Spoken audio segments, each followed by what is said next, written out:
I bought the house for silence, but the first photo I posted of the deck went viral in the family chat. 10 minutes later, Mom texted, "Great, Julian and Bree can move in by Friday." They showed up with suitcases, a crib, and a locksmith.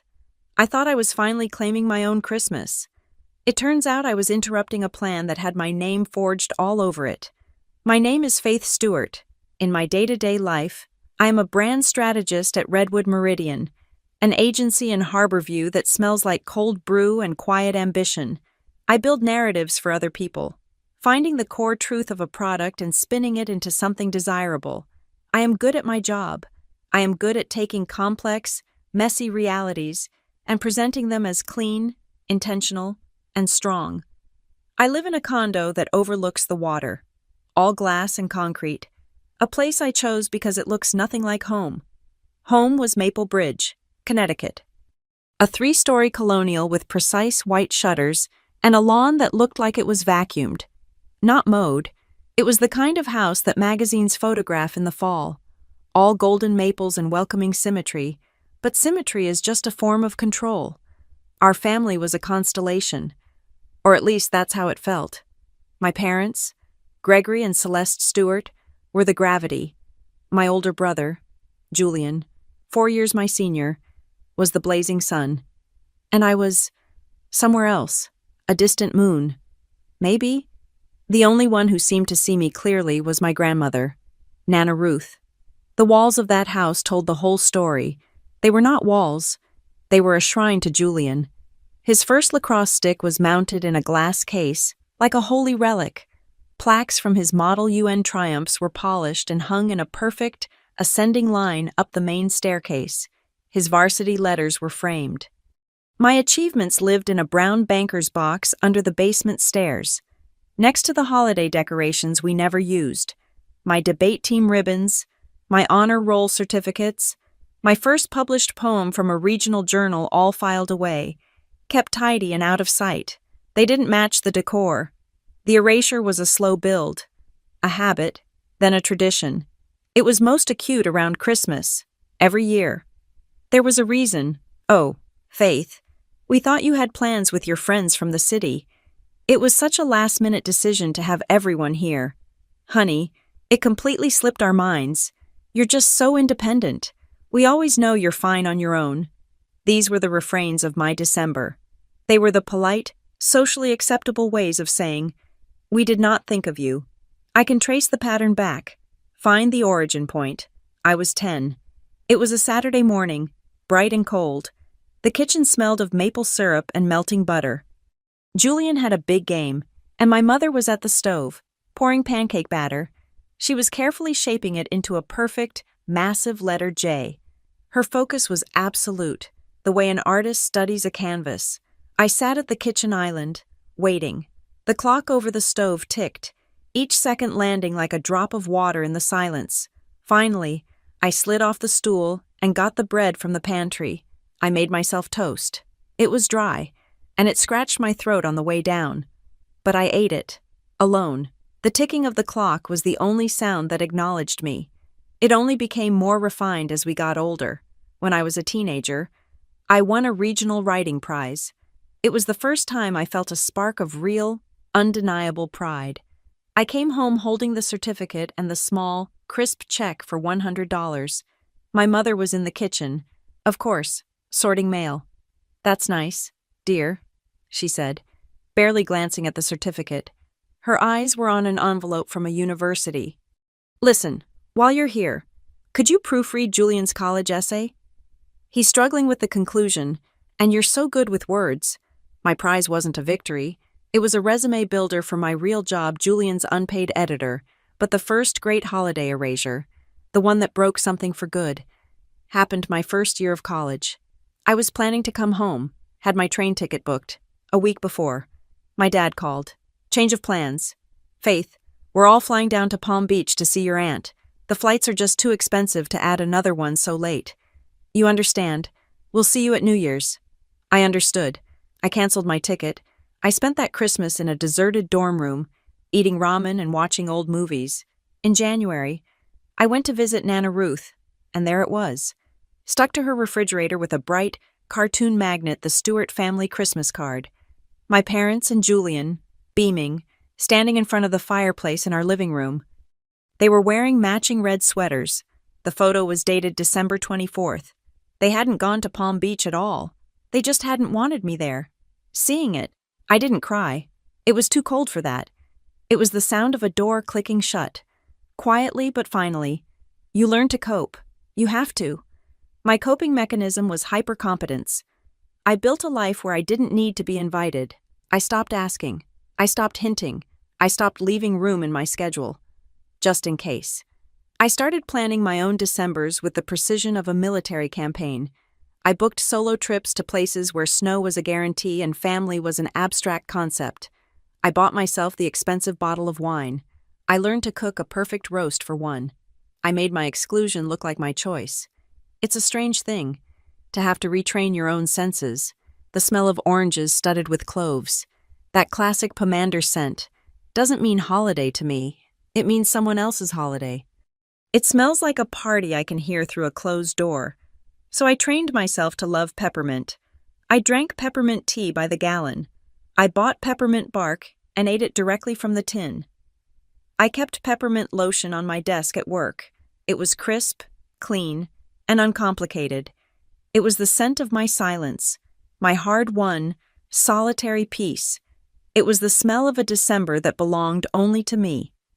My work at Redwood Meridian is built on momentum. I orchestrate the ascent.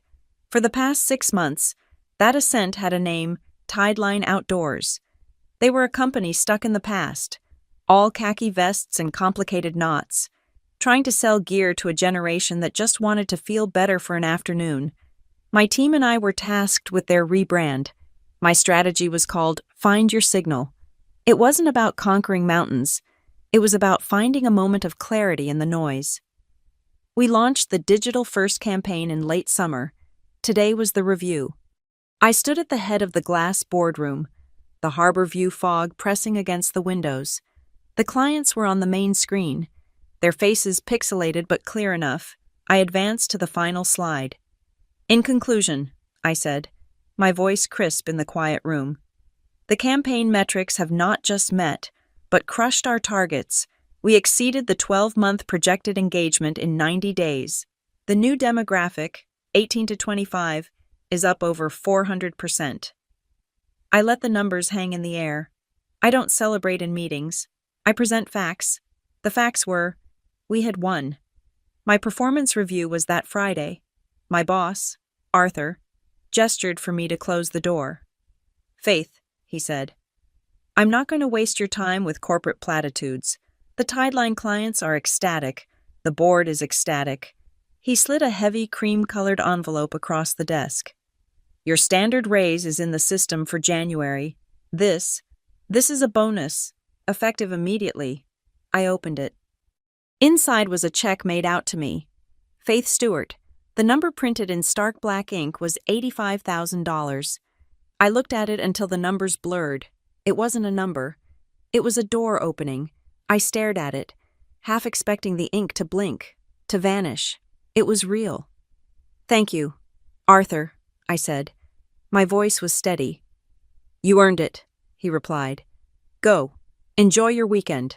I walked out of the office, the check secure in my bag. My hand kept touching the leather, reassuring itself it was still there. I had the automatic, conditioned reflex to call my parents. I crushed it. What would I even say? I didn't need to guess. Just last month, my father, Gregory, had texted me a link to an MBA program. Have you considered grad school like your brother Julian had his MBA? He also had a rotating series of consulting gigs, and, as far as I knew, still had my parents paying his car insurance. My $85,000 would be nice, a good start, before the conversation inevitably turned to Julian's potential. My team, my real colleagues, insisted on celebrating. We went to a taco joint down the street, loud with music and sizzling fajitas. Priya, Gabe, and Luce, my creative partners, raised their glasses of beer. To Faith, Gabe shouted. The only person who could make mosquito netting seem aspirational. We laughed. I ate. I smiled. I felt a genuine warmth, but after an hour, I slipped outside. The coastal air was sharp and damp. I leaned against the brick wall and dialed the only number I wanted to. Nana Ruth's residence. This is the Queen, her voice crackled. Hi, Nana. Faith. Kiddo. What's that sound you at a party? Sort of. We landed a big campaign. It went really well. I told her about the metrics, the client's reaction, and then I told her about the envelope. I said the number out loud. They gave me a bonus, Nana. $85,000. There was a sharp, perfect silence on the line. Then she just said, Well, it's about time they noticed. Her voice was rough. I'm proud of you, kiddo. You built this all by yourself. That was it. That was the validation. Thanks, Nana. I just wanted you to know. I always know, she said. Now go back to your friends. Don't waste a good party. I went home, but sleep was impossible. The money was sitting in my savings account, and combined with what I had already aggressively saved, it wasn't just a nest egg anymore. It was an escape hatch. I opened my laptop, the screen bright in my dark condo. I started on Zillow. It was a passive hobby, a way to dream. I usually looked at minimalist lofts in the city, but the Tideline campaign, all those images of granite and pine had shifted something in me. On an impulse, I changed the search area. I typed, High Timber, a small town in the Elk Crest Range I'd driven through once, 3 hours from the coast. I scrolled past log cabins and dated ranches, and then I stopped. It was an A-frame, pure, dramatic, and black. It was all angles, a dark triangle against a backdrop of snow and pine. The listing was new, 3 bedrooms, 2 baths, a massive deck. It was listed by Elk Crest Realty. It was almost midnight. I found the agency's website and clicked the number, expecting a recorded message. Elk Crest Realty, Maya Linwood speaking. Her voice was alert, professional. Oh, I said, startled. Hi, my name is Faith Stewart. I'm calling about the A-frame on Kestrel Ridge. I know it's incredibly late. The city folks always call late, she said, her voice smiling. It's when you have time to dream, right? That house is a beauty. Just came on the market. I'm in Harborview, I said.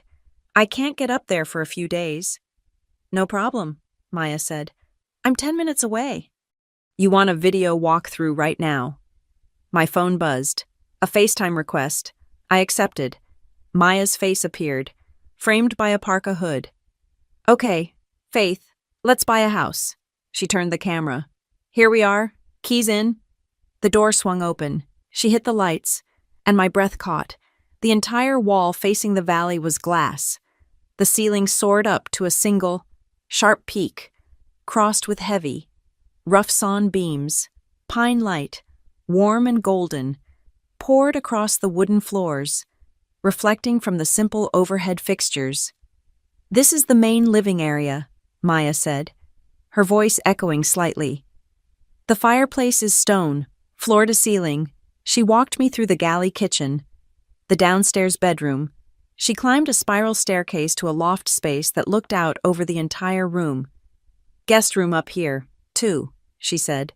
What's out the windows? I asked. The big ones. The valley, she said. Hold on. She went back downstairs, and I heard the slide of a heavy glass door. A rush of wind filled my speaker. This, she said, stepping outside, is the deck. The camera panned. It was dark, but I could see the vast, empty space. A few lights glittered thousands of feet below. The deck was enormous, hanging over nothing. It stared down a valley of blue cold. It was isolated. It was magnificent. It's a lot, I said, my voice small. Maya turned the camera back to her face. It is. It's not a house for everyone. But the bones are good. She's solid. We hung up. I sat in the silence of my gray-walled condo. I closed my eyes. I asked myself the question I'd been avoiding my whole adult life. Can I picture waking up here alone and feeling safe? I pictured my childhood home in Maple Bridge, always full of people, always humming with Julian's needs, a place where I felt constantly, quietly unsafe, waiting for the next erasure. Then I pictured the A-frame, the single road, the stone fireplace, the deck staring into the void. The absolute, profound silence. The answer was a physical thing. It was a loosening in my chest, a deep, slow breath that felt like the first one I'd taken in years. Yes, the next morning, I did not call a mortgage broker. I went online and, for a small filing fee, I created Halcyon Pine LLC. Halcyon, for the mythical bird that calms the wind and waves. Pine, for the trees that would guard the house. My name would not be on the deed. My name would not be on the utilities. The house would belong to the LLC. It was a fortress. It was a boundary made of corporate law. I opened a new business bank account and wired the entire $85,000 bonus, plus my savings. At 9:01 a.m., I called Maya Linwood. "I'm making an offer," I said. "You haven't even smelled the air up here yet," she laughed. "I saw everything I needed to," I said. "I'm making an all-cash offer. 21-day close, through my LLC. The professional in her snapped to attention. "Okay, Faith. Let's get it done." I submitted the offer $10,000 below the asking price. I knew an estate was selling it. They wanted efficiency. They countered at $5,000 higher. I looked at the email. My finger hovered over the keyboard. This was the click. I was not asking permission. I was not waiting for an invitation. I typed, accepted. My fingers were buzzing. For the next 3 weeks, I was a machine. I worked my full day at Redwood Meridian. My focus absolute. At night, I signed digital documents, reviewed inspection reports, and arranged wire transfers. I told no one, except, while waiting for the title search, I opened the Notes app on my phone. I made a new file. I typed 4 lines. A new creed for a new life. Keys mine. Address private. Mail, P.O. Box. Access invite only. Closing day was a Friday in late November. I signed the last document in a sterile title office in Harborview, and the keys, 3 new, sharp-toothed brass keys, were placed in my hand. They felt impossibly heavy. I drove my sedan, not a moving truck. The trunk was filled with a borrowed toolkit, 2 down pillows, a new sleeping bag, and a duffel bag of clothes. In the passenger seat, I had a large thermos of black coffee and my phone. The playlist I had made for the 3-hour drive was called Different December. It was all instrumental, full of cellos and quiet pianos. It was the sound of purpose. The sun was setting by the time I pulled up the gravel drive. The A-frame was a sharp, black shadow against a bruised purple sky. I got out of the car, and the cold hit me. It was a clean, high-altitude cold that smelled like pine and snow. I used one of the new keys. The click of the deadbolt sliding back echoed. I stood in the entryway. The house was empty, cavernous, and smelled of stale air and cedar. My footsteps boomed on the hardwood floors. My first night. I didn't even try to set up a bed. I inflated an air mattress and threw the sleeping bag on it. Right in the middle of the great room, facing the wall of glass and the stone fireplace. It was so cold. I could see my breath fogging in the moonlight. I found the gas valve for the fireplace and, after a few tries, a line of blue flame snapped to life. It began to heat the stone, but the glass sucked the warmth away. I lay there, fully dressed in the sleeping bag, and a strange, hollow ache settled in my chest. It was the ache of being the only adult in the room. There was no one to call for help, no one to ask about the furnace, no one to blame. The safety, the warmth, the entire physical reality of the next hour was my problem to solve. For the first time, that knowledge didn't feel like a burden. It felt like a foundation. I fell asleep watching the flames. My breath slowly stopped fogging. My life split in 2. Weekdays. I was in Harborview, sharp and focused, leading meetings at Redwood Meridian. But at 5 p.m, on the dot, I was in my car, driving the 3 hours up the mountain. I'd work until I couldn't keep my eyes open, sleep on the air mattress, wake up at 5 a.m, and drive back to the city. I was fueled by coffee and adrenaline. Those first weeks were a montage of pure physical labor. The kitchen cabinets were a dark, dated cherry. I spent a whole weekend sanding them down. Sawdust worked its way into my eyelashes, into my hair, under my nails. My shoulders burned, but as the dark stain gave way to pale, raw wood, I felt like I was stripping away a layer of my own skin, exposing something new. I hated the light fixtures. They were builder grade, brass and glass globes that cast a sick, yellow light. I bought sleek, black track lighting online. I spent an entire Tuesday night on a stepladder, my arms aching, studying wiring diagrams on my phone. When I flipped the breaker and the new, warm white bulbs flooded the kitchen in clean light, I nearly wept with satisfaction. The most important job was the locks. The old deadbolts were flimsy. I ordered heavy-duty smart locks, the kind you could control with your phone. I chiseled out the door frames to fit the new, reinforced strike plates. I installed the keypads, set a new master code known only to me, and enabled the entry log. The decisive, solid thunk of the new bolts sliding into place was the sound of absolute security. My furniture deliveries started. I bought a real mattress, a deep sofa, and then I ordered 2 identical, simple wooden bed frames. I had them delivered to the 2 upstairs guest rooms.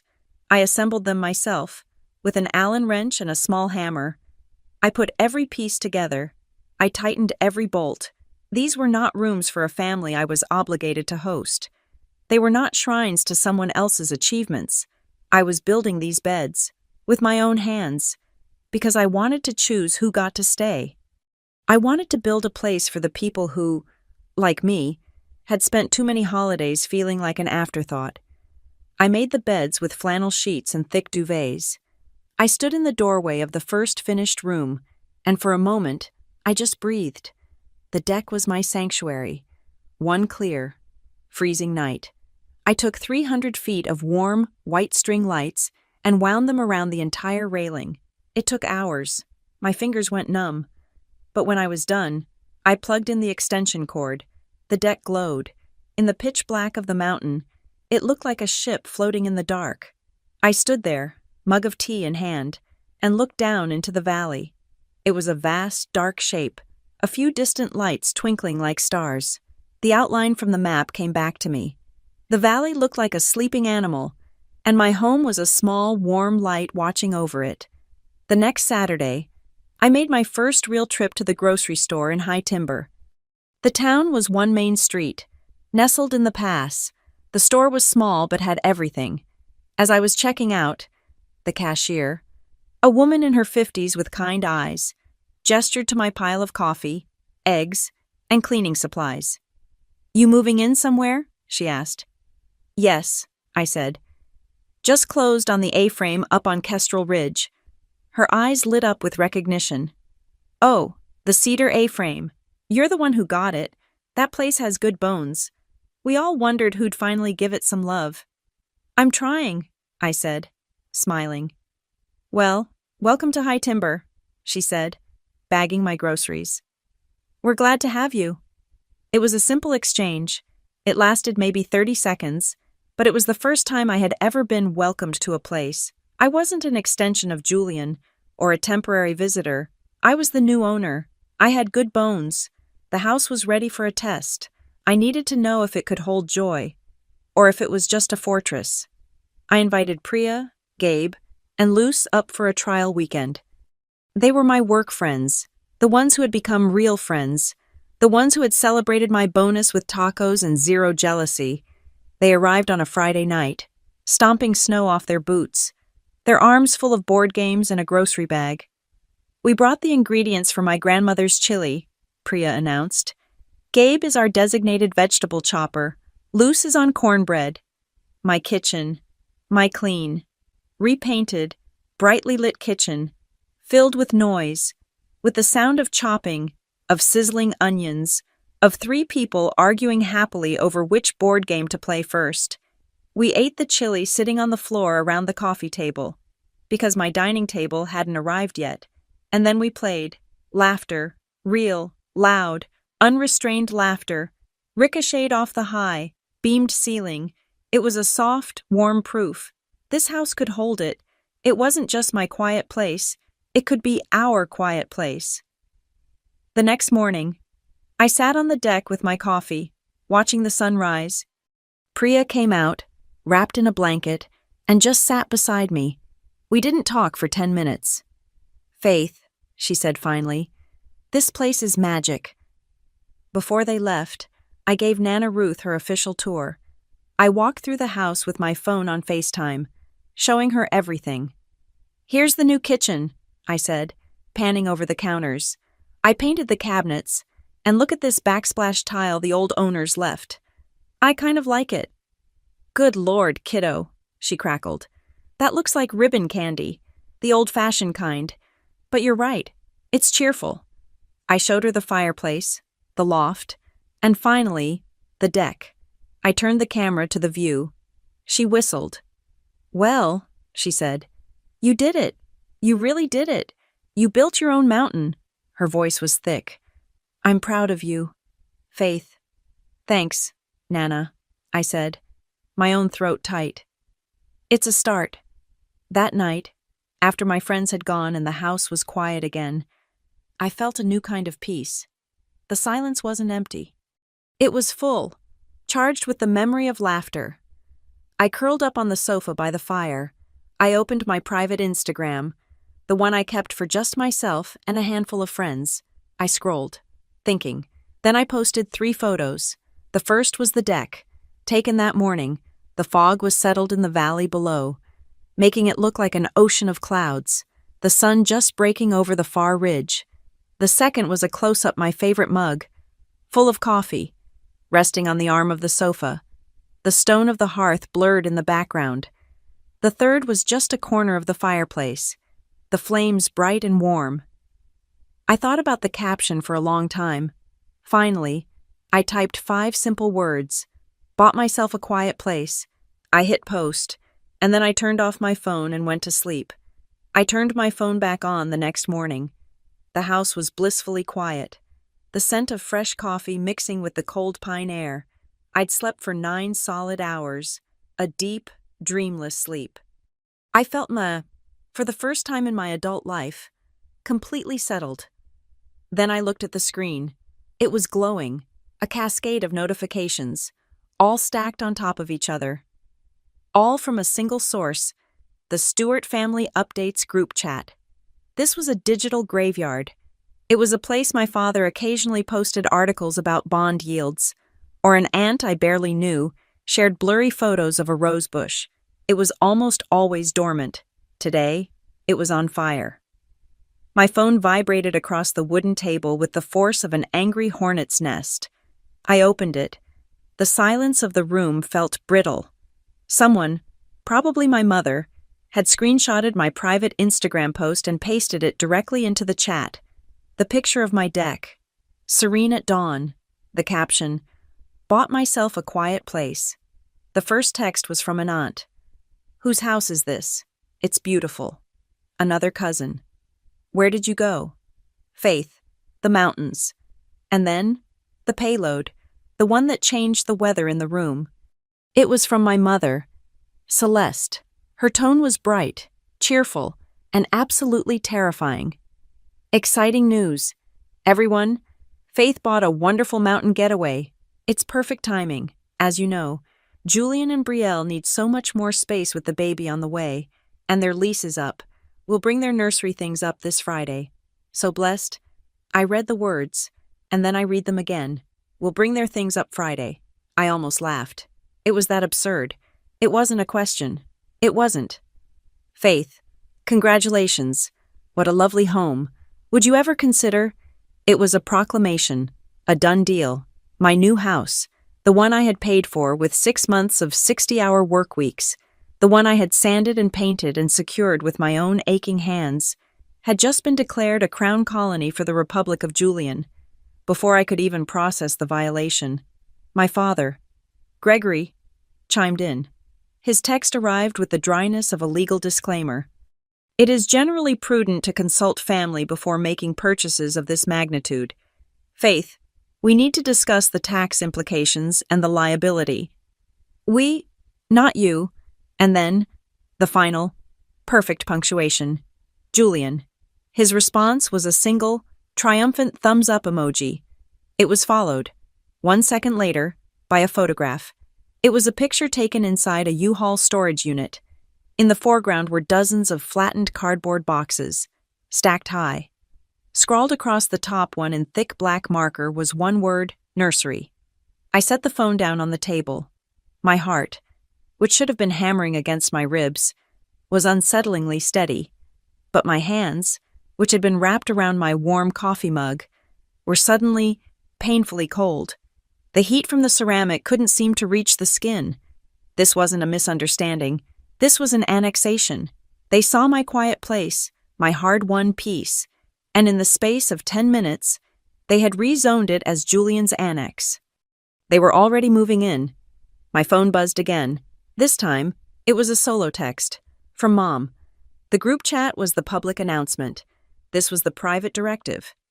Faith, I'm so glad we're all on the same page. It's such a relief. Now, Christmas is at your place. That's settled. It's non-negotiable. We can't wait to see it. And don't you worry your head about a thing. We'll cover all the groceries. The sheer, breathtaking audacity of non-negotiable, as if she were my CEO, not the mother who had systematically forgotten me for 2 decades. The offer to cover groceries was the masterstroke. It was the classic Stewart maneuver, make an outrageous, invasive demand, and then soften it with a petty, insulting offer of generosity, as if paying for a bag of potatoes and a turkey gave them rights to my deed. I sat there. I thought about all the ways I could respond, the polite ways, the deferrals. I'm sorry. That doesn't really work for me. The house isn't ready for guests. Maybe we can talk about it another time. All the soft, accommodating, female phrases I had been trained to use, all the phrases that meant, please walk all over me, but let me pretend I have a say. I deleted them. I typed 3 words. No, I've made other plans. I hit send. The small blue bubble sat there in the chat history, stark and final. It was the heaviest 3 words I had ever written. It took less than 2 minutes. My phone didn't buzz with a text. It rang, loudly, my father's name, Gregory Stewart, lit up the screen. I let it ring twice. I took 1 slow breath, tasting the peppermint from my morning tea. I pressed accept. I did not say, "Hi, Dad," I said. "Hello?" Faith. His voice was the one he used for board meetings, the one that implied he was reasonable and calm, and everyone else was being hysterical and foolish. "I just saw your text to your mother. She's very upset." I waited. Silence is my turf now. In my house. He continued, the annoyance creeping into his voice when I didn't immediately apologize. "This isn't a game. Your brother's lease is ending. You went and bought a 3-bedroom house. It's a simple alignment of resources. Be useful." Be useful. Not be kind. Not be generous. Not be family. Be useful. I was not his daughter. I was a resource. A line item. A spare bedroom in the family's expanding portfolio. I kept my voice perfectly even, matching his corporate chill. I understand Julian's situation. However, my house is not a solution for him. No one is moving in. That is final, I added, as a courtesy. Please do not come uninvited.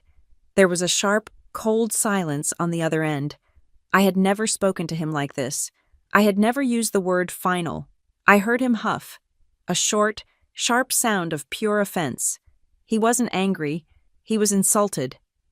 "We'll see about this, Faith," he said. The line clicked dead. He had hung up on me. My hands were no longer cold. They were moving. I went to the Stewart Family Updates group chat. Screenshot. I went to my mother's solo text message. Screenshot. My 3-word reply. Screenshot. I opened my call log, showing the incoming call from Gregory Stewart and its duration. Screenshot. I opened the secure folder on my cloud drive, the one I used for work contracts. I created a new, encrypted subfolder. I named it Deck Boundaries. I uploaded every single image. This was not a family disagreement. This was a hostile takeover. and I was building my case. My phone rang again. I flinched, assuming it was my mother, ready for the emotional assault. But it was Nana Ruth. I let out the breath I was holding and answered, my voice suddenly soft. Hi, Nana. I just got off the phone with your mother, she said. No preamble. Nana Ruth never used preamble. She saw it as a waste of good time. She's in hysterics, crying, says you bought a mansion in the mountains and you've locked her out. Says you won't even let them come for Christmas. I posted one photo last night. Nana, I said, my voice flat. I bought a small A-frame. Within an hour, they had decided, without asking me, to move Julian and Brielle in on Friday. Nana Ruth made a sound. It was a short, sharp snort of derision. Of course they did. A vacuum hates to be empty, and your family hates to see you have a single thing that isn't, in some way, for them. Don't let them bully you, kiddo. I don't plan to, I said, looking at the deck boundaries folder on my laptop screen. Good. You owe them nothing. You don't owe them a holiday. You don't owe them a spare room, and you sure as hell don't owe them an explanation for your own life. She paused, and I heard the clink of ice in a glass. But I know them. They'll drive up anyway. Your parents. They think no is just a suggestion. They think it's the opening offer in a negotiation they always win. So let me be very clear with you. Faith, if those cars pull up your driveway, you do not open that door. You lock it. You check that it's locked, and you call the local sheriff. You tell them you have uninvited trespassers on your property. You understand me?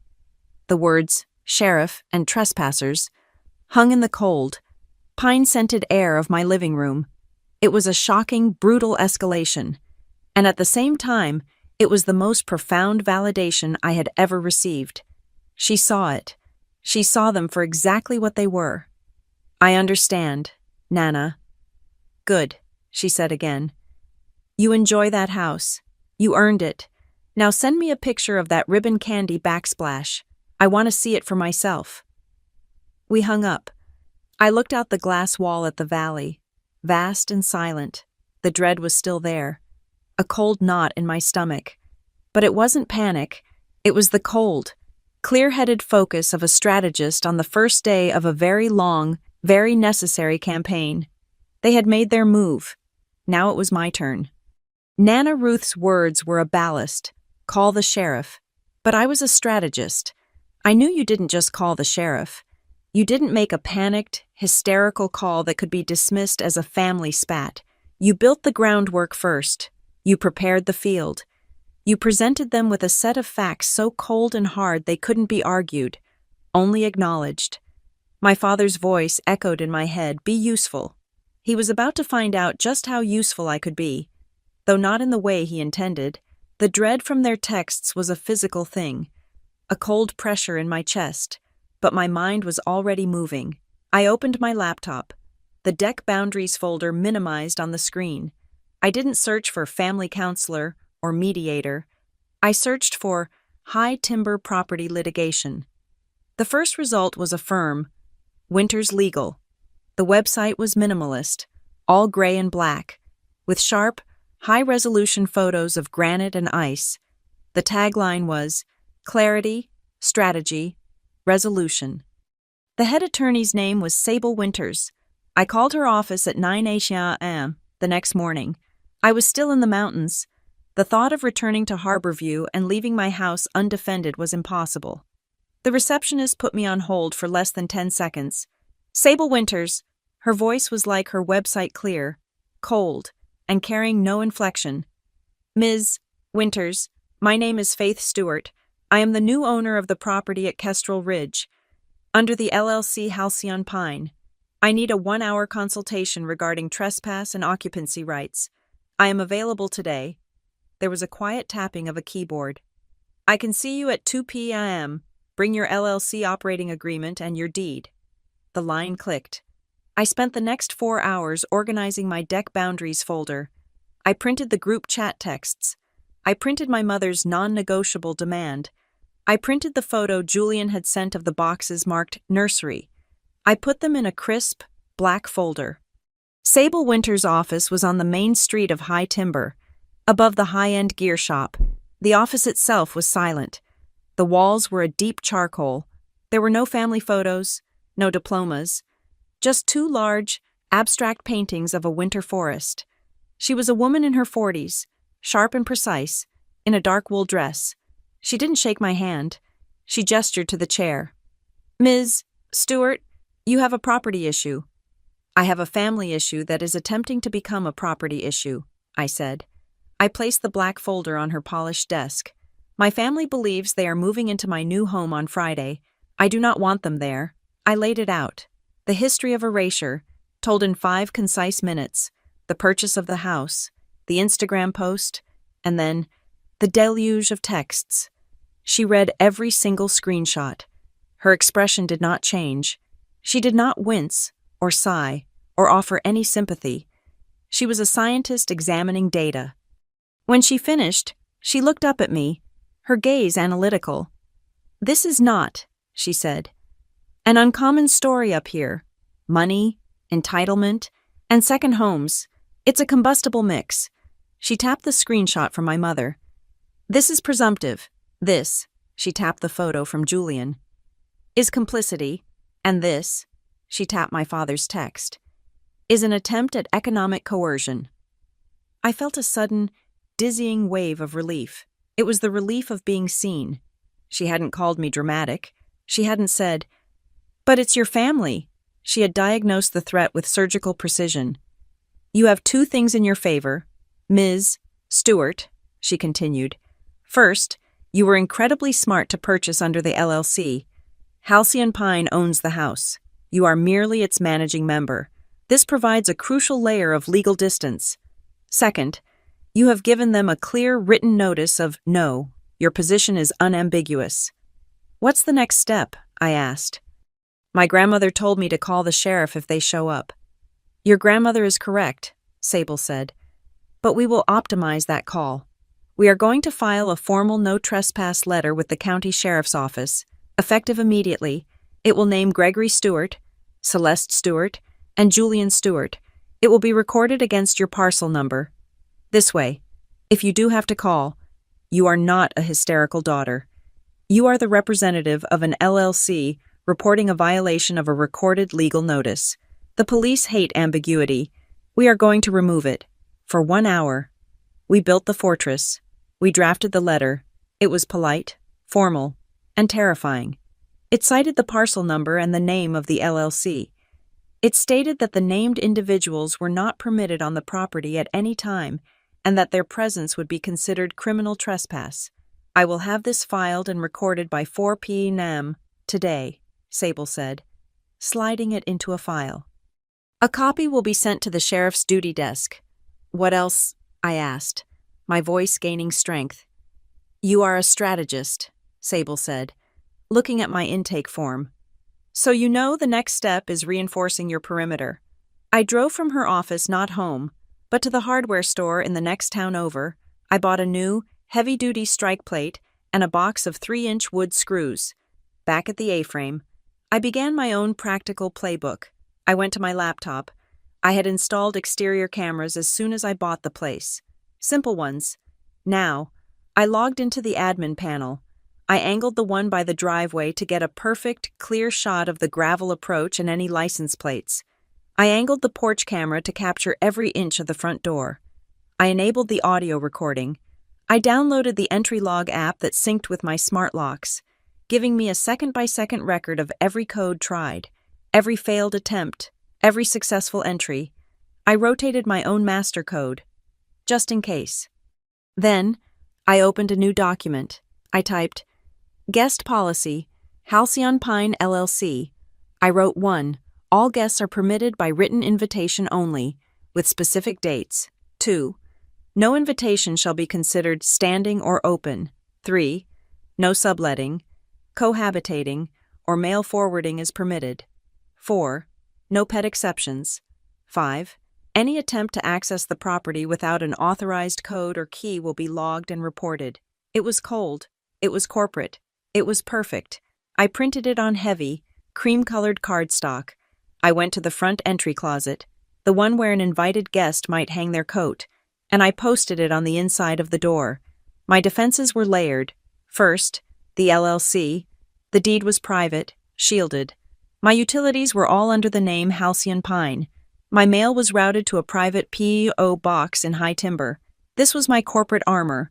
Second, the physical defenses, the smart locks, the reinforced doors, the cameras logging everything. Third, the legal defense, the no trespass letter, filed and waiting. Now, all that was left was the declaration. I sat at my new dining table, the one I had assembled myself, and I remembered Sable's final piece of advice. "They will call you," she had said, standing to signal the end of our hour. "They will cry. They will threaten. They will tell you that you are destroying the family. You will be tempted to argue with them on the porch. That is the trap. That is where they can claim confusion, or a misunderstanding, or that you lost it. You must not engage. You are the managing member of a corporation. This is a business decision. From now on, you communicate with facts, not feelings." I opened my email. I started a new message. I typed in their 3 email addresses, Gregory, Celeste, Julian, in the BCC field. I typed Sable, Winterswinters Legal, com. The subject line was Christmas Plans Kestrel Ridge Property. I wrote, "Dear Gregory, Celeste, and Julian, thank you for the excitement regarding my new property. To clarify the situation and ensure there is no misunderstanding, the house is not available for visits or hosting this holiday. It is a private residence and is not open for guests, nor is it available for anyone to move into. I have already made other, private plans for the Christmas holiday. Please do not travel to High Timber, as I will be unable to accommodate you. Any attempts to access the property will be denied. I trust this clarifies the situation." I did not write love, Faith. I wrote, sincerely, Faith Stewart, Managing Member, Halcyon Pine, LLC. I hit send. The silence that followed was immediate and profound. My phone, which had been vibrating with their demands, went completely dead. The group chat was a tomb. It was the sound of the surf pulling all the way back, gathering its strength before the wave. I stood up. I walked to the side door, the one in the kitchen. I got my drill and the small box from the hardware store. I unscrewed the laughably cheap, half-inch screws that held the thin brass strike plate in place. I fitted the new, heavy-gauge steel plate into the space I had chiseled. I took the new, 3-inch screws.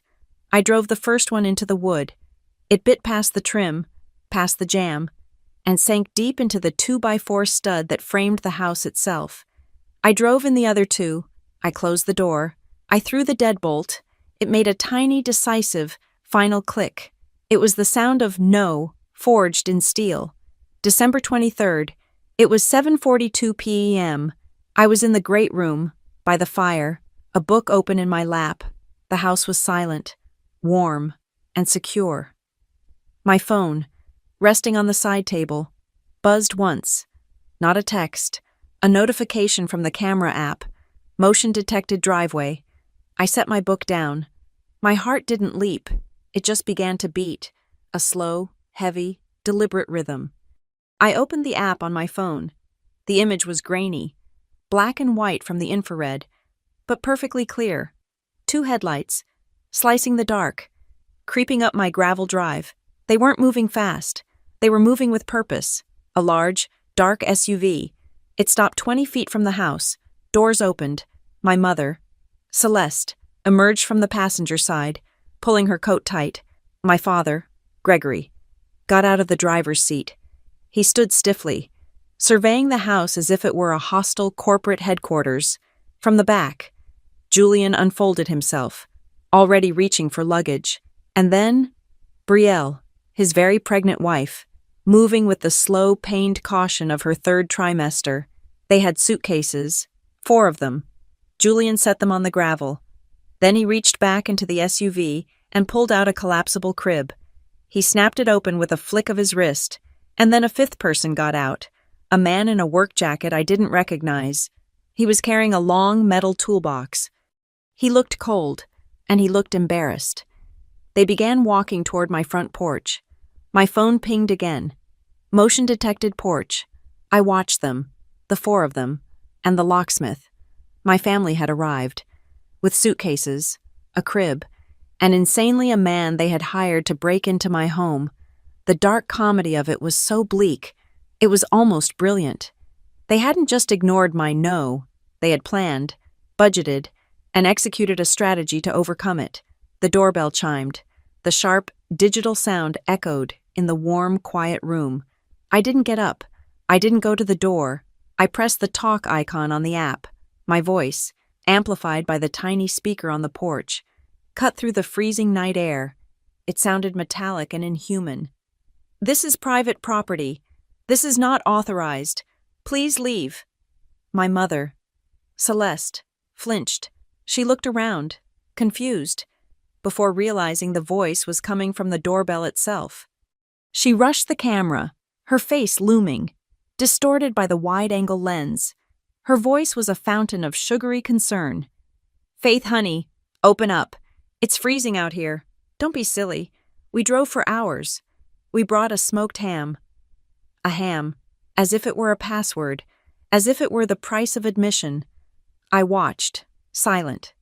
The locksmith looked at my father, who gestured impatiently at the door. "It's the smart lock, the black one," Gregory said. The locksmith sighed, knelt, and began to unpack his tools. He pulled out a drill. That was it. That was the line. My fingers were cold, but perfectly steady. I went to my phone's contact list. I pressed the entry for the High Timber Sheriff's non-emergency line. "County Dispatch." The voice was calm, a little bored. "Hello," I said, my own voice low and clear. "My name is Faith Stewart. I am the managing member of Halcyon Pine LLC, located at Kestrel Ridge. I am reporting an active trespass. I have a filed no trespass letter, record number 309B, for this parcel. The individuals named in the letter, Gregory, Celeste, and Julian Stewart, are currently on my front porch." I paused, and then delivered the critical fact. "They have brought a locksmith and are, at this moment, attempting to drill my deadbolt." There was a sharp change in the dispatcher's tone. "They are actively attempting to gain entry, ma'am. Are you safe in the house?" "I am safe," I said. "The doors are reinforced, but they are trespassing and attempting to destroy property." "A patrol car is en route," the dispatcher said. "Your parcel number is on file. Please stay inside and do not engage with them." I hung up. I went back to the camera app. The locksmith was working, his drill whining against the reinforced metal jamb I had installed. It wasn't budging. Julian, all pent-up frustration and entitlement, stepped forward. "This is ridiculous." He banged his fist, hard, on the solid wood doorframe. The sound vibrated through the floor of my house, a dull, physical thud. "Faith," he yelled, "stop being dramatic. We're here. The plan is set. Just open the door."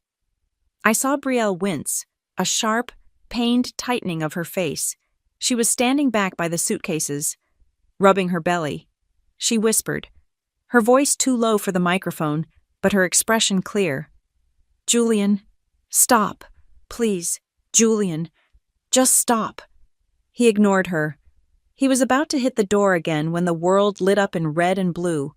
A patrol car crunched over the gravel, its headlights pinning the entire group in a harsh, white glare. My family froze. They looked like actors caught on a stage when the wrong curtain went up. The locksmith dropped his drill. A deputy stepped out of the car. He was tall, his hat pulled low. He did not look amused. He walked calmly onto the porch. "Good evening, folks," his voice boomed. "Quite a party. What seems to be the problem here?" My mother, Celeste, instantly transformed. She became the matriarch, the victim, her hands clasped at her chest. "Oh, thank goodness. Officer, this is all a terrible, terrible misunderstanding. This is our daughter's house. We've driven all this way for Christmas, and well, she's not well. She's locked herself in. We're just trying to get to her. We're so worried." The deputy looked at my mother. He looked at the suitcases. He looked at the crib. He looked at the locksmith's tools scattered on the porch. I see, he said. He took a small step back. I'm going to need to see identification from all of you. Please. My father, Gregory, stiffened. I don't see why that's necessary. This is a family matter. I see a property matter. Sir, identification, now. One by one, they handed over their driver's licenses. The deputy looked at each one under his flashlight. Gregory Stewart, Celeste Stewart, Julian Stewart, and you, ma'am. Brielle Stewart, she whispered, her eyes wide. The deputy nodded. He looked at his clipboard. Well, I've got good news and bad news. The good news is, I know exactly what's going on here. He turned his flashlight onto the paper on his clipboard. The bad news is, this property is not owned by Faith Stewart.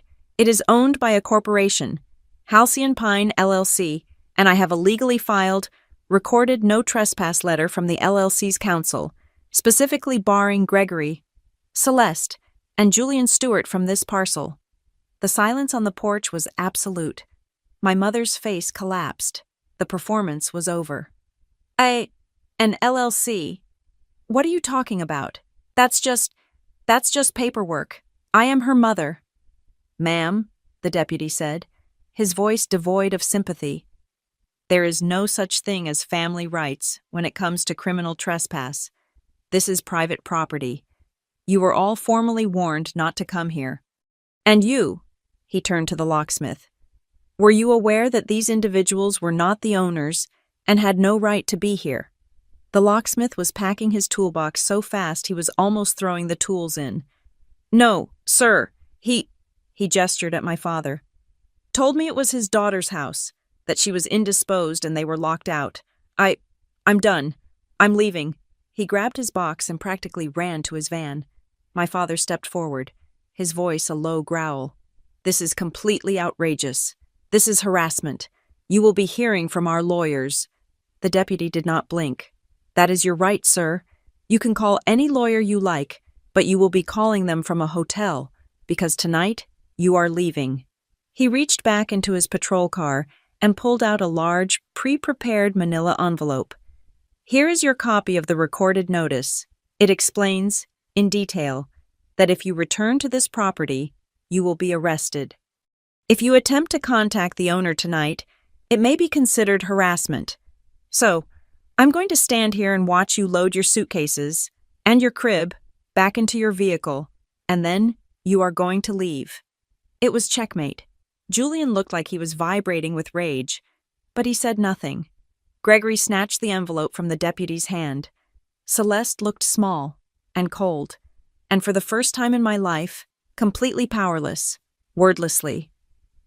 They picked up their luggage. Julian grabbed the crib and folded it. They loaded the SUV in a tense, furious silence. The deputy stood, arms crossed, watching. They got in. The doors slammed. The SUV's engine roared. The taillights, red and angry, stuttered down the gravel drive and disappeared onto the main road.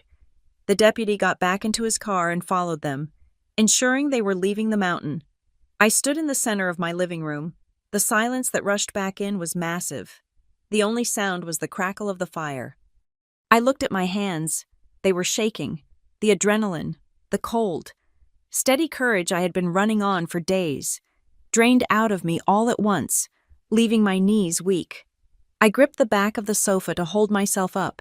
I let out a breath I felt like I had been holding since I was 10 years old. I looked out the great glass wall. It was dark. The valley, a pool of black.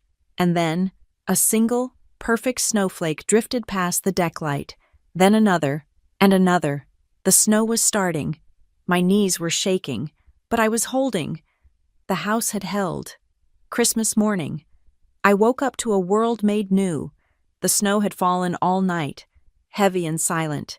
It was at least a foot deep, blanketing the deck, the driveway, and the entire valley in a flawless, glittering white.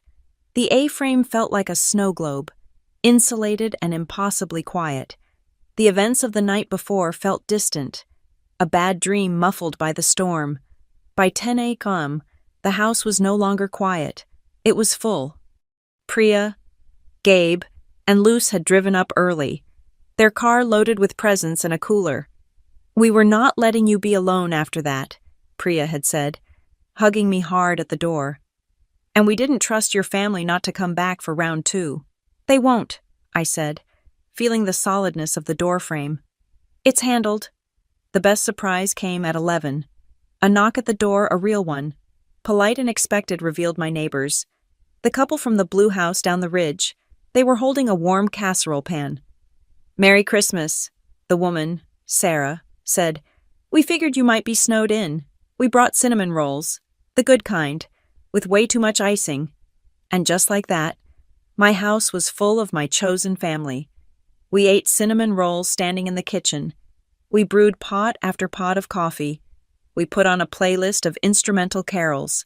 We sat by the fire, the snow falling softly outside the great glass wall, and we talked. We exchanged small, thoughtful gifts. Luce gave me a rare, beautifully illustrated book on mountain wildflowers. Gabe gave me a framed, stylized map of the Elk Crest Range with a tiny gold star over high timber. Priya gave me a ridiculously soft cashmere blanket. My gift to them was the guest rooms. "They're yours," I said. "Whenever you need to get away, you have the code. You don't ever have to ask." It was the easiest, warmest, most peaceful Christmas of my life. I felt a breath of relief so profound it was almost dizzying.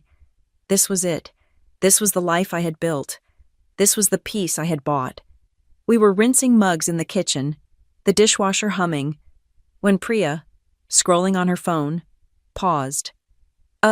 Faith," she said, her voice careful. "You should probably see this." I dried my hands. "What is it?" "Your mom? She posted on Facebook about an hour ago." Priya angled her phone toward me. "She's prolific." I took the phone.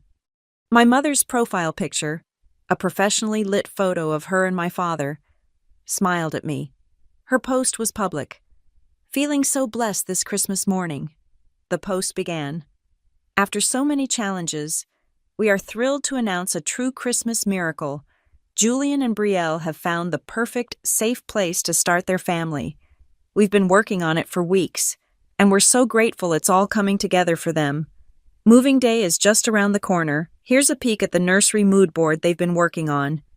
Below the text was a slick, Pinterest-style image. It showed a crib, a changing table, and a color palette of soft blues and grays, and in the corner, tagged, was a location. It wasn't my exact address, but it was high timber, Elk Crest Range. It was blurred, but easily guessable. It was a dog whistle. The comments were a cascade of congratulations. A Christmas miracle indeed. So happy for them. What a beautiful place, they deserve it. Can't wait for the moving day pictures, so exciting. My blood, which had been warm and slow all morning, turned to ice water. This was not a retreat. This was a flanking maneuver. They had been turned away at the door. So now they were building a public narrative. A narrative in which they were the heroes, the benevolent parents securing a safe place for their children. A narrative in which my house was not mine, but a coming together for them. "She's creating a social media paper trail," I said, my voice flat. I handed the phone back to Priya. Before Priya could even respond, my phone buzzed on the counter. It wasn't a text. It was a direct message on Instagram, from a name I hadn't seen in years. A former classmate from Maple Bridge. I opened it. "Hey, Faith. Weird question. I saw your post about the mountain house. It looks amazing. Just wanted to let you know. I was at my parents' club back in Connecticut last week, and I overheard your dad talking. He was at the bar, asking around for anyone who knew a good mountain property management service in the Elk Crest area. He was specifically using your parcel number. He was telling people his kids had a new property and he needed someone to manage the tenants and upkeep. It was weird. Anyway, Merry Christmas. Hope you're well." I read the message twice. Manage the tenants, upkeep, his kids, plural. I looked up at my friends. They saw the look on my face. The warmth of the room had vanished. "Gabe," I said, my voice sharp, "you're the spreadsheet guy. You're the data guy. What am I looking at? Gabe, ever practical, put his coffee mug down. He took my phone and read the DM. He had me pull up the Facebook post. He was silent for a full minute, just processing. Okay, he said, handing the phone back. Here's what you're looking at. The attack on the 23rd was Phase 1 physical occupation. It failed. They've pivoted to Phase 2 administrative occupation. They're building a paper trail. The Facebook post creates the social expectation of their tenancy. The property management inquiries are your dad trying to find a legal or quasi-legal way to install a third party, someone who could give him access and control, claiming the owners are disorganized. They are trying to build a case that you are not in control, and that they are the responsible parties. A cold, terrible logic clicked into place. This was a strategy. This was a campaign. Just like one I would run at work. Gabe's right, I said. My mind was racing. If they can create a paper trail, they can try to claim residency, they can try to have their mail sent here. On pure cold instinct, I grabbed my laptop. I didn't just go to the post office website. I went to the county clerk's public filings portal, the same one Sable and I had used for the no trespass order. I logged into my account, the one tied to my P.O. box and my parcel number. I clicked through the public records, the utility filings, the address registries, and there it was.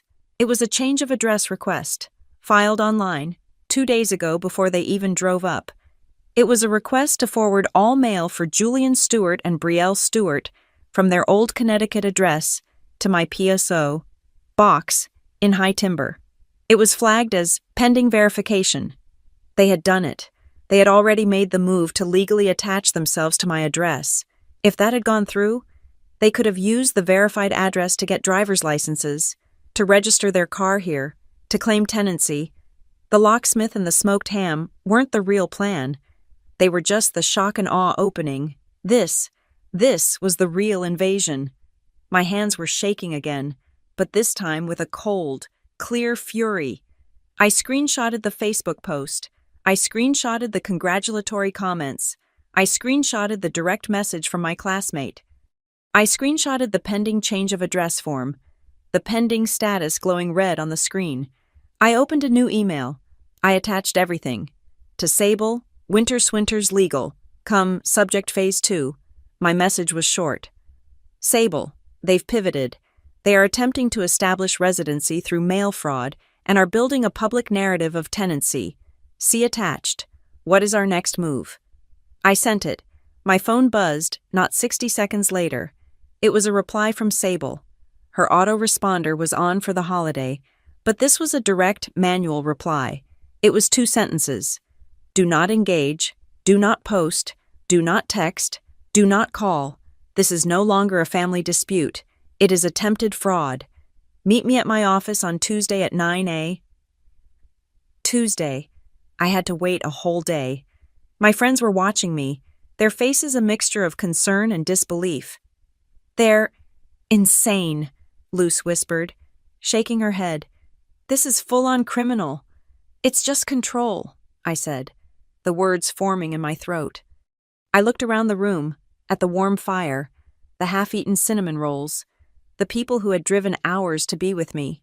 My phone buzzed one more time. It was a new text message, from a different number. Nana Ruth. It was a single line. Proud of you for not opening the door. I closed my laptop. I picked up the dirty coffee mugs from the counter. I walked to the sink and turned on the hot water, the steam rising to meet my face. This was never about Christmas. It was never about a holiday or a forgotten invitation.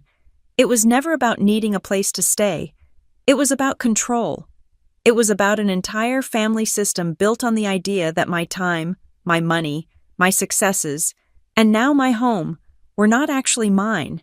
They were just resources, waiting to be allocated to Julian. I had bought a house, and in doing so, I had committed the one unforgivable sin. I had created a boundary, and they, in turn, were showing me that tradition was just the prettiest word for control. I washed the mugs, one by one, and watched the snow fall. Tuesday, 9 a.m. The game was on. The Monday I spent waiting for my Tuesday meeting with Sable was the longest day of my life. I stayed in the A-frame, working remotely, my phone on the table next to me, silent. The silence was a coiled spring. My family was regrouping. I knew, as a strategist, that the first assault had failed, and they were now planning a more sophisticated attack. My Christmas Day email to Sable, with its payload of screenshots, was the opening shot in a new, quieter war. I drove down to High Timber on Tuesday morning. The snow was beginning to melt, leaving ugly, gray piles on the side of the road.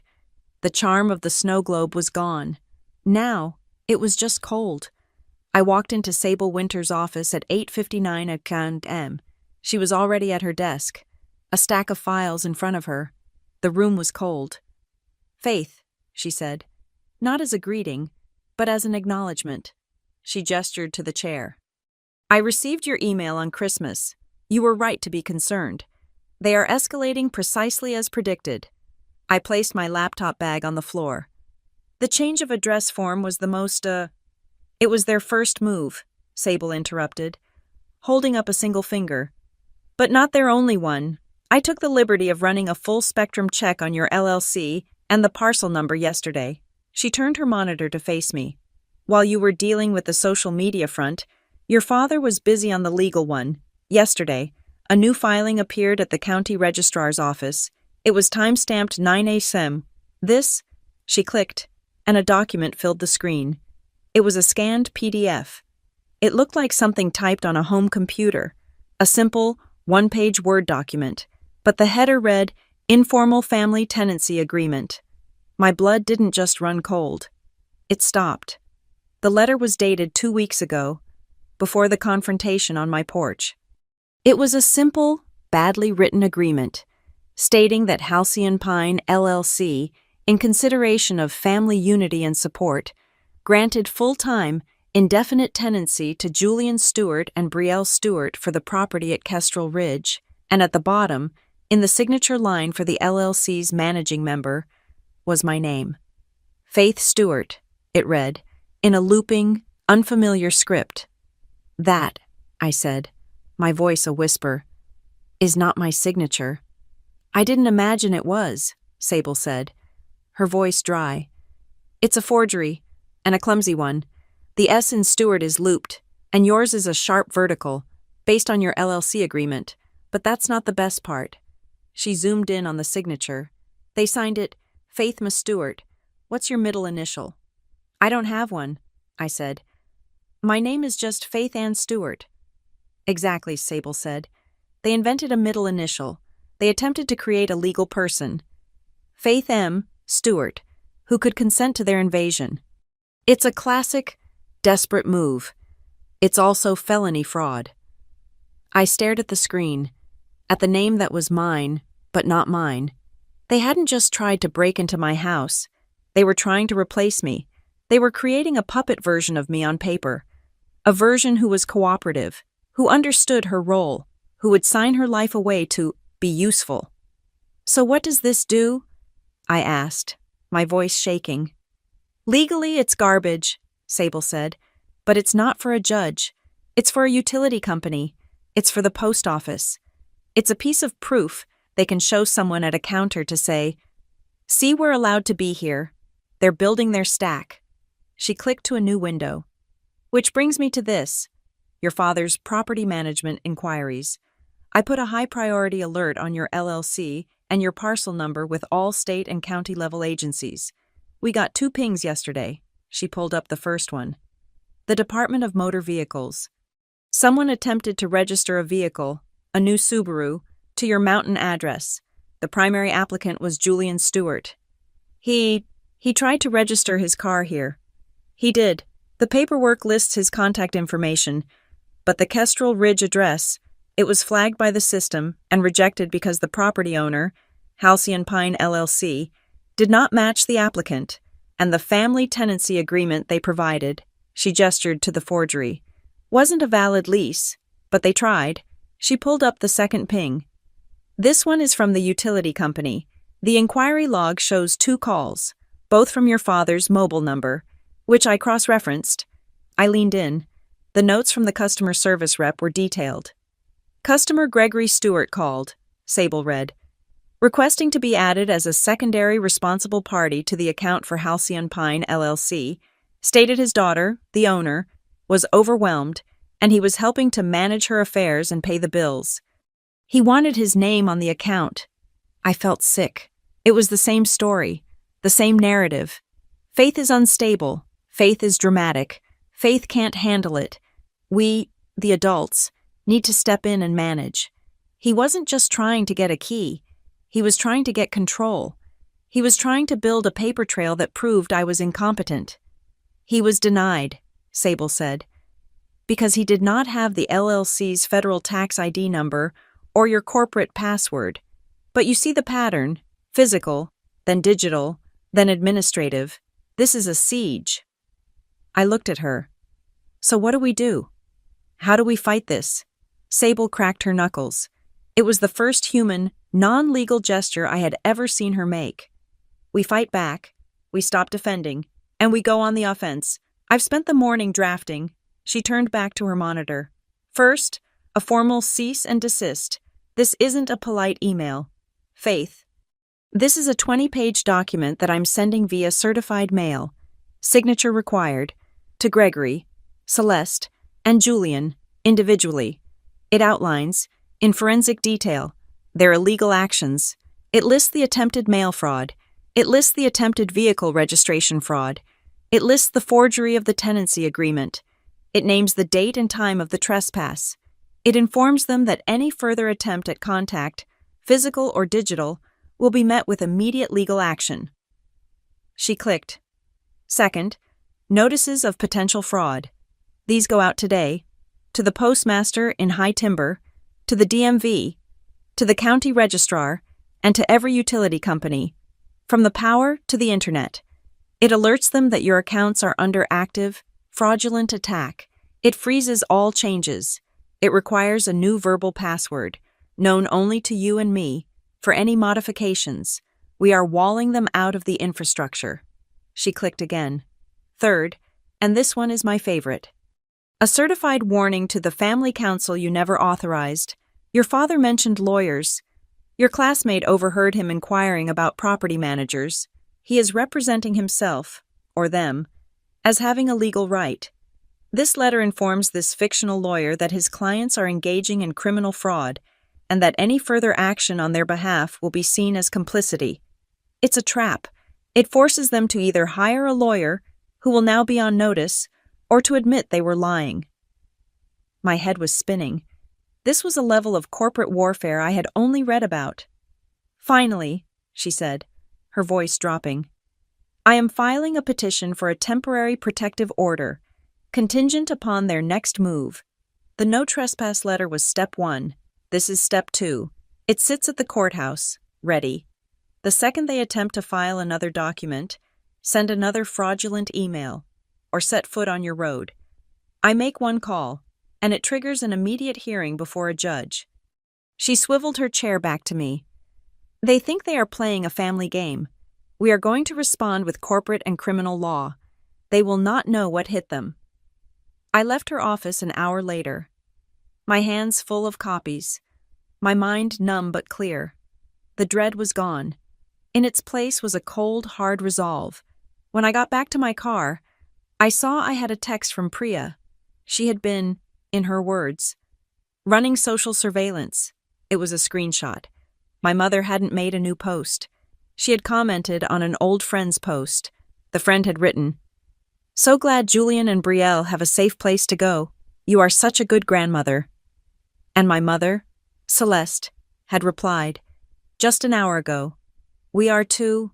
We are so grateful our children will be safe up there." I stared at the words, up there. It wasn't at Faith's house. It wasn't at the A-frame.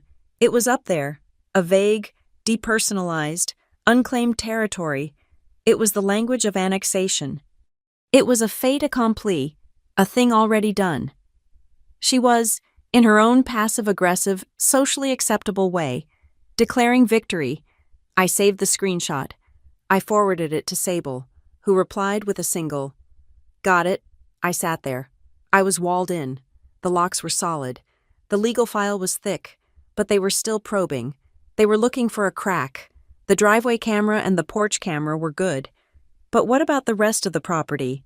The side lot, where the trees were thick, the mailbox cluster at the end of the road, where my P.O. box was. I was a strategist. I needed more data. I opened my laptop. Right there in the car. I didn't go to a security store. I went to a hunting and outdoor supply website. I ordered a small, battery-powered trail cam. It was waterproof, motion-activated, and camouflaged in a bark pattern. It had a geofencing capability. I would mount it in a pine tree overlooking the mailboxes and the side lot. If anything, or anyone, crossed that perimeter, my phone would ping. I closed the laptop. My defense was almost complete. I looked at my phone, the device that was now my primary weapon and shield. I went to my settings, to the lock screen, to the in case of emergency contacts. It had been the same for 10 years. ICE 1. Mom. ICE 2 Dad. My fingers hovered over the red delete button. This was the last thread, the reflexive childhood instinct that, if I were broken, bleeding, or unconscious on the side of a road, they were the ones to call. They were the ones who would save me, but they weren't. They were the emergency. I pressed the button. I deleted Mom. I pressed the button again. I deleted Dad. The list was empty. I tapped Add New Contact. I scrolled through my phone book until I found the new entry I had made that morning. Ice Sable Winters. I clicked Done. I locked my phone. The new directive sat there, invisible but active. It was a quiet declaration. I would not be ambushed. The person to call when I was in trouble was no longer my family. It was my attorney. The pressure cooker doesn't wait for business hours. It detonates in the dead of night. December 30th, 2:11 a.m. I was in a deep, exhausted sleep when the new alert tone, the one I had set just for the geofence, sliced through the silence. It wasn't the polite ping of my driveway camera. It was a harsh digital shriek. I was out of bed before I was conscious, my heart hammering. My phone's screen was blindingly bright. Geofence alert perimeter breach. Mailbox cluster. I opened the trail cam app. The feed was grainy, washed in the alien green of night vision, but the image was undeniable. A dark, familiar sedan was idling on the gravel shoulder next to the community mailbox cluster. Its engine a faint rumble. The driver's door opened. My father, Gregory, stepped out. He wasn't in a suit. He was in a dark coat, his face pale and grim in the infrared light. He looked around, up and down the deserted mountain road. He thought he was invisible. He walked not to the outgoing mail slot, but directly to my P.O. box, my box, number 42. He had a stack of thick, white business envelopes in his hand.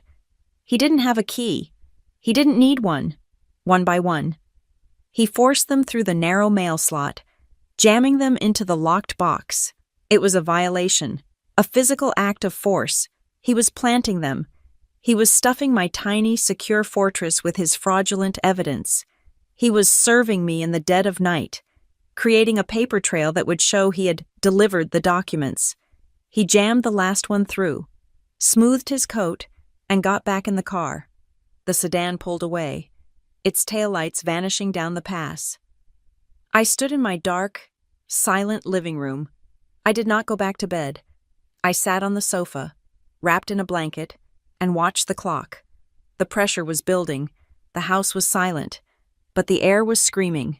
At 6 a.m., just as the sky was turning a bruised, cold gray, I put on my boots and my parka. I drove the half-mile down to the mailbox cluster. The air was so cold it hurt to breathe. I stood in front of box 42. I put my key in the lock. It stuck, just for a second, blocked by the wad of paper inside. I forced it. The small metal door swung open. They spilled out. 3 thick, white envelopes. They weren't addressed. They were just folded, with Faith Stewart written on the outside. I sat in my car, the engine running for warmth, and opened the first one. Household member affidavit. It was a form, addressed to my insurance company. It was a declaration, stating that Julian Stewart and Brielle Stewart were now full-time residents of the property at Kestrel Ridge and were to be added to my homeowner's policy as additional household members. At the bottom, it was signed by my father, Gregory Stewart, property manager. I opened the second one. It was nearly identical.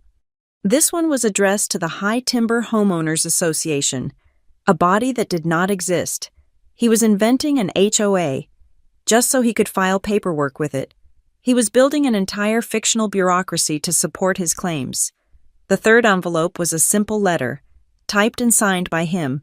It was a formal notice, informing me that as property manager, he had taken these steps to ensure the security and insurance of the asset on behalf of the family stakeholders. I did not drive back to the house. I sat there in the cold, gray dawn at the side of the road. I pulled out my phone. I took high-resolution, crystal-clear photographs of every single page. I went into the TrailCam app. I downloaded the video file timestamped 2:11 a.m. to 2:13 a.m. I saved the clip of him forcing the envelopes into my box. I opened a new email. To Sable, Winterswinters Legal, calm subject. Urgent, 2:11 a.m. He's done it. I attached the video file. I attached the photographs of the affidavits. My message was simple. Sable, he planted these in my pincho box at 2:11 this morning. I have the video. He is actively manufacturing evidence. This is the household member paperwork. What is our move? My phone buzzed with a reply before I had even put the car in drive. It was 7:08 a.m. Sable's reply. This is the last piece. He's created his own evidence loop. He is planting, and will now discover, his own paperwork.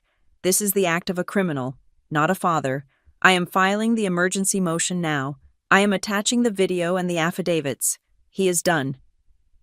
I drove back to the house, my entire body humming with a cold, clear, righteous energy. The pressure was no longer in my chest. It was now fully, completely on them. I made coffee. I watched the sun hit the valley. I waited. At 11:52 a.m., my phone buzzed again. A text from Sable. It's done. Emergency motion filed, attaching stills from the video and the fraudulent affidavits. The county clerk stamped it before noon. The petition for the protective order is now active and on a judge's desk. The next time they breathe on you, it will be executed. It was a victory, clean, swift, decisive. At 12:05 p.m., my phone buzzed with a text from a number I had not silenced, but had not heard from in days. My mother. Celeste. We tried everything the nice way. Faith, you left us no choice. The timing was terrifying. Had they been notified by the court already? Or was this the next, pre-planned beat in their psychological war? It didn't matter. The language, the nice way, the locksmith, the screaming on my porch, the forged tenancy agreement, the 2A covert operation. This was their nice way. You left us no choice. The final, hollow anthem of the perpetrator. You made me do this. My moral clarity was absolute. I was not angry. I was not sad. I was finished. I did not reply. I did not block her. I screenshotted the text. I forwarded it, without comment, to Sable. Sable's reply. 1 minute later, acknowledged, added to the petition as a direct threat, do not reply. I silenced the thread. My mother, my father, my brother. Muted. The phone rang almost immediately. My heart jumped, but it was Nana Ruth. I answered. Hi, Nana. Her voice was a crackle of pure, undiluted fury. I just got off the phone with your mother. She's in hysterics, utterly hysterical, sobbing about how you've filed a motion and you're using lawyers to ruin the family at New Year's. She's right, I said, my voice calm. I did. Good, Nana shouted, and I heard a glass clink. I told her. I said, Celeste, you reap what you sow, and you planted a field of snakes. And then I told her, you listen to me. If you or that husband of yours, or that boy you ruined, set one more foot on that mountain, I am not just calling Faith, I am calling Pastor Dale. I'm calling the head of the church prayer circle, and I'm going to tell every single one of them, in detail, what Stewart family values look like when no one is watching. I'll tell them about the forgery. I'll tell them about the locksmith. I'll tell them about your husband skulking around mailboxes in the middle of the night. We'll see how your precious reputation holds up when it's read out loud at the next bake sale. A small, sharp bark of laughter escaped me. It was the first time I had laughed in a week. My God, Nana, that's surgical. It's the only language they understand, she said, her voice grim. Shame. Now listen to me. Tomorrow is New Year's Eve. They are vipers, but they are dramatic vipers. They love a holiday. They love an audience. Do not, under any circumstances, be alone in that house tomorrow night. You hear me? I hear you, Nana, I said. I think I have a plan. I hung up. Don't be alone. A safety plan. My mind was already moving.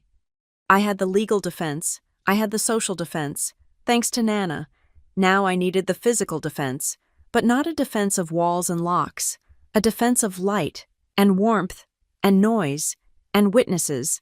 I called Sarah, my neighbor from down the ridge. Sarah, hi, it's Faith from the A-frame. I know this is incredibly last minute, but I'm having a small, very informal open house tomorrow night for New Year's Eve. Just hot cocoa and some chili. Would you and Tom be free to stop by? We'd love to, she said, her voice warm. We'll bring that weird appetizer with the olives. I sent a group text to Priya, Gabe, and Luce. Subject NYE plan. My place, 7 p.m. Bring your loudest voices and your worst board games. We are having a party. Gabe's reply. On our way. We are your social shields. The next day, December 31st, I prepared for battle. I made a huge pot of chili that simmered all afternoon, filling the house with the scent of cumin and garlic. I set up a hot cocoa bar on the dining table, mini marshmallows, chocolate shavings, peppermint sticks, whipped cream. My friends arrived at 6, stomping snow off their boots, their arms full of wine and chips. The perimeter is secure, Luce announced, giving me a hug. My neighbors, Sarah and Tom, arrived at 7. 2 other couples from the ridge, people I'd only waved to, saw the lights and my open door and stopped by. By 7:30, my house was full. It was loud. It was warm. Laughter was bouncing off the high, beamed ceilings. This was the fortress. This was the real security. They couldn't play the worried family card to a room full of my laughing, happy, adult friends. They couldn't be the victims if I was the gracious host. I took one last step. I went to my office. I took out the laminated sleeve I had made. On one side was the original no trespass letter. On the other side was the first page of the emergency motion petition, stamped in red by the county clerk just yesterday. I walked to the front entry table, right by the front door. I set it on a small, iron display stand. I placed it between the stack of party napkins and the row of clean coffee mugs for the hot cocoa. It was a decoration, a statement of fact. Priya saw it. She whistled, low. Damn, Faith, that's the coldest, most beautiful fuck you I've ever seen. It's just the guest policy, I said, smoothing the front of my sweater. I looked at the door they had tried to drill. I looked at my friends, their faces bright in the firelight. I looked at the laminated truth, sitting there for any visitor to read. I would not negotiate my home on a doorstep. I would not be ambushed. I would not be dragged into another screaming match. The debate was over. The facts were printed.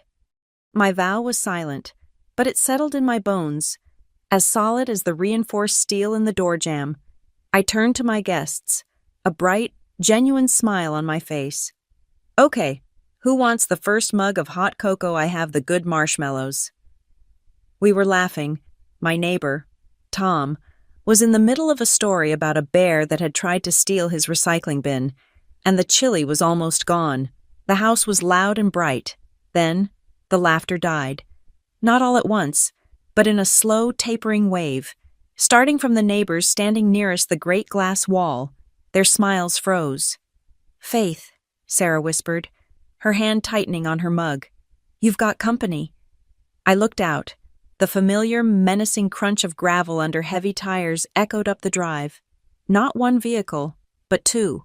Two large, dark SUVs, grinding their way up my road. Their headlights cut harsh, white slashes across my living room wall, illuminating the shocked faces of my guests. It was 8:03 p.m., New Year's Eve. The room went absolutely quiet. I felt Priya's hand find my shoulder and squeeze. A small, firm pressure of support. Across the room, I saw Gabe lift his phone, not obtrusively, but angling it toward the door. He pressed record. The doors of the SUV slammed. A series of flat, angry sounds in the cold night. Gregory, Celeste, Julian, and Brielle, looking pale and exhausted, clutching her coat, but they weren't alone. A fifth person emerged from the passenger side of the lead car, a man I had never seen, wearing a sharp dark blazer despite the freezing cold, carrying a polished leather briefcase. They walked onto the porch. My father, Gregory, did not ring the bell. He knocked, a loud, formal, impatient thump thump thump, like a CEO demanding entry to a meeting. I set my mug down on the counter. I walked to the front door. My guests parted, silent. I looked at the entry table. My laminated documents were sitting there, right next to the peppermint sticks. I felt a complete, cold calm settle over me. I opened the door. The cold air rushed in, swirling around my ankles. They were all standing there, framed in the light. They were visibly startled. They had expected me to be alone. They had not expected a room full of smiling, silent witnesses. My mother, Celeste, faltered, her prearranged, worried mother face collapsing into confusion. The man in the blazer stepped forward. He was all practiced, calm, and expensive cologne. "Ms. Stewart Faith Stewart," he asked, his voice smooth and artificially reasonable. "My name is Mr. Harrison. I'm a family mediator, retained by your parents to resolve this situation amicably. There is no situation to resolve. Mr. Harrison," I said. My voice was steady, and I amplified it just enough for everyone in the room behind me to hear every word. I looked past him. "Gregory, Celeste, Julian, you are trespassing. You were served with a legal notice to stay away from this property. Mr. Harrison held up a placating hand, as if to calm a hysterical child. "Now, Faith, that's not how we see it. That's not how the law sees it." He opened his briefcase with a series of small, fussy clicks. He pulled out a document. "I have here a temporary occupancy agreement. Predated. It cites your consent for Julian and Brielle to take up residence." "I never consented," I said, my voice flat. "Ah," he said, tapping the paper with one clean finger. "But you did. This document cites consent by silence. Your failure to engage in a productive, family-oriented dialogue after their initial, reasonable request constitutes tacit approval under family mediation guidelines. We are simply here to finalize the move-in." Consent by silence. The sheer, breathtaking arrogance of it. They had invented a new kind of law. A law where my refusal to be bullied was twisted into my permission. I almost smiled. "Mr. Harrison," I said, "that is the most creative and most desperate legal theory I have ever heard." I turned my back to them for a second. I walked the 2 steps to the entry table. I picked up my laminated document, the one sitting next to the hot cocoa mugs. I turned back to the door and held it up, the light from the porch catching the plastic. "This," I said, my voice as crisp and cold as the night air, "is the LLC deed to this property. It is owned by Halcyon Pine, not by Faith Stewart. This," I tapped the second page, "is the no trespass order, filed and recorded with the county sheriff, specifically naming them. This," I tapped the third page, is the cease and desist letter outlining their attempts at mail fraud. And this is my favorite. This is the emergency motion, stamped yesterday by the county clerk, acknowledging their criminal forgery of a tenancy agreement. The mediator's smile twitched. He was clearly missing some data. I looked past him, locking eyes with my father. Consent by silence isn't consent. Gregory, it's a delusion. You do not live here. Julian, who had been vibrating with a silent, childish rage, finally snapped. He sneered, his voice dripping with the condescension that had been the soundtrack of my life.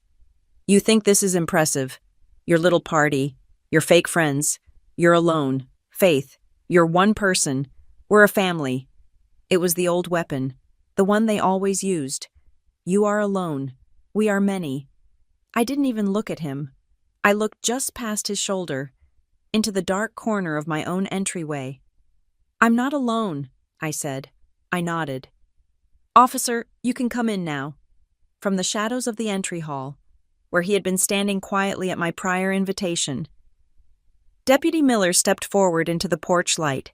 He was in full uniform, his hat in his hand, his expression absolutely neutral. My family froze. My father's face went from stern to ashen in a fraction of a second. My mother let out a tiny, choked gasp. Mr. Harrison, the mediator, looked like he had swallowed his tie. Sable had pre-coordinated it, a welfare standby. He was here to ensure the peace was kept. The deputy stepped past me, standing in the doorway, a solid, immovable object between my home and my family. He didn't look at me.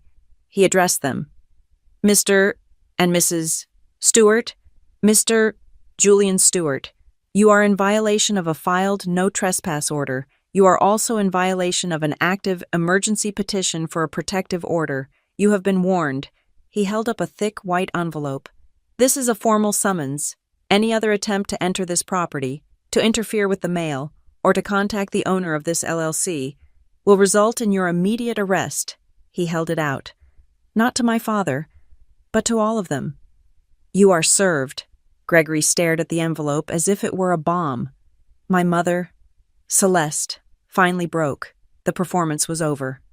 She let out a small, sobbing sound and, in a desperate gesture, she reached for Brielle's hand, the only other mother, her last ally, and then the entire rotten structure collapsed. Brielle yanked her hand away. She pulled it back so hard she stumbled, her eyes wide and wet in the harsh porch light. Her voice was trembling, but it was clear and sharp. No, she whispered, a sound that cut through the night. No, we're not doing this. She looked at Julian, tears of humiliation and rage streaming down her face. I am not having my baby in a house we stole. I'm going home. She turned, weeping, and walked away from them. She fumbled for the door handle of the SUV, got in, and slammed the door. My father, Gregory, was deflated. He had lost. He tried the old tone, the reasonable father voice, one last, pathetic time. Faith, be reasonable. I looked at him. I looked at my mother, who was staring, aghast, at Brielle's retreating back. I looked at my brother, who was just standing there, dumbfounded, his entire world unmaking itself. I was steady. Dad, I said. I am being reasonable. You're leaving my property. Now, the deputy gestured with his flashlight. Not at them, but at the dark driveway. This way, folks. The show's over. Julian looked like he wanted to argue, but he saw the officer's hand resting on his belt. He said nothing. My father snatched the summons from the deputy's hand. Celeste followed, a small, defeated woman. The mediator grabbed his briefcase and nearly ran to the car. The deputy stood, arms crossed, and watched them all get in. We all stood there, my guests in my living room, me on my porch. We watched the taillights, for the last time, stutter down the ridge road and vanish. The room exhaled. It was a single, collective sound of released tension. I stood there for a moment in the cold, clean, quiet air. I looked at the spot where they had stood. Then, I stepped back inside. I closed my solid wood door. I turned the deadbolt. The heavy, reinforced thunk sounding final. I turned back to my friends, my neighbors, my guests. They were all looking at me, their eyes wide. I smiled, a real, warm smile. As I was saying, I said, walking toward the kitchen. Hot cocoa on the deck. Who wants extra whipped cream? Thank you so much for listening to this story. I'm curious. Where are you tuning in from? Let me know in the comments below so we can connect. And feel free to share your own thoughts on this. Please don't forget to subscribe and like this video. And if this story resonated with you, please support us by hitting that hype button so it can be heard by more people.